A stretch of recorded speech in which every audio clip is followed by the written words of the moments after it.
दोस्तों नमस्कार। मुकनेक India TV से मैं हूं भास्कर सोमन। दोस्तों, मराठा आरक्षण के नायक मनोज जरांगे पाटिल फिर से 5वीं बार अनशन पर बैठ गए। अंतरवाली सराठी में उन्होंने अपना अनशन सुबह से शुरू कर दिया है। 20 जुलाई को यह अनशन उनका शुरू हुआ है। अभी तक उनकी मांगे पूरी नहीं हुई है। मराठा समाज को आरक्षण मिलने के लिए अभी तक उन्होंने 4 बार, ये 5वीं बार अनशन शुरू कर दिया है। आमरण अनशन शुरू है। पहली बार उन्होंने 29 अगस्त 2023 से उनका अनशन शुरू है। यह पहली बार, यानी पहली दफा वो बैठे अनशन पर, आमरण अनशन पर। दूसरी बार 25 अक्टूबर 2023 को बैठे। तीसरी बार 10 फरवरी 2024 को बैठे और चौथी बार 4 जून 2024 को बैठे। अभी 5वीं बार 20 जुलाई से उनका अनशन जारी है। उनकी मांगे अभी तक पूरी नहीं हुई।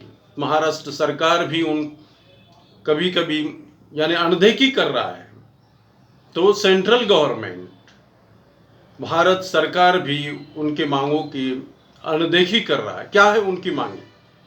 मराठा समाज को कम से कम 10% आरक्षण मिलना चाहिए, ऐसा उनका कहना है। और उन मांगों के लिए वो लगातार आमरण अनशन पर बैठे और सब क्राउड पुलर नायक मराठा समाज को मिला है। लाखों की भीड़ उनके आंदोलन में, कई बार वो आंदोलन कर चुके हैं, कई बार बड़े बड़े आंदोलन वो कर चुके हैं। मुंबई, पुणे, औरंगाबाद, ऐसे कई शहरों में उनके आंदोलन हो गए हैं और हर बार उनके आंदोलन में लाखों की भीड़ देखी गई है। इतनी बड़ी जनसंख्या में लोग आते हैं, लेकिन अभी तक महाराष्ट्र सरकार ने उनकी मांगों का कोई समर्थन नहीं किया है और ना ही उनकी तरफ कोई ध्यान दे रहा है।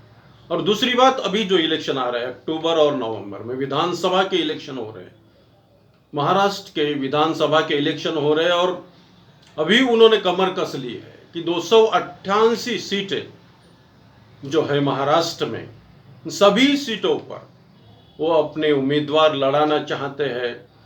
और इससे बीजेपी को तो नुकसान हो जाएगा, ये जाहिर सी बात है। बीजेपी और उनके जो सहयोगी दल है एनडीए, अजित पवार गुट, एकनाथ शिंदे गुट, शिवसेना का, उनको सभी को इसका फटका बैठने वाला है और बहुत बड़ी क्षति बीजेपी को होने वाली। अगर से वो उम्मीदवार अपने खड़े करते हैं 288 जगहों का, तो मनोज जरांगे पाटिल अगर से 288 जगहों पर अपने उम्मीदवार खड़े करते हैं, तो ये मुश्किल हो जाएगा बीजेपी को और उनके सहयोगी दलों को। दूसरी ओर जो कांग्रेस यानी महाविकास आघाड़ी है, महाविकास आघाड़ी को भी इसका फटका बैठ सकता है।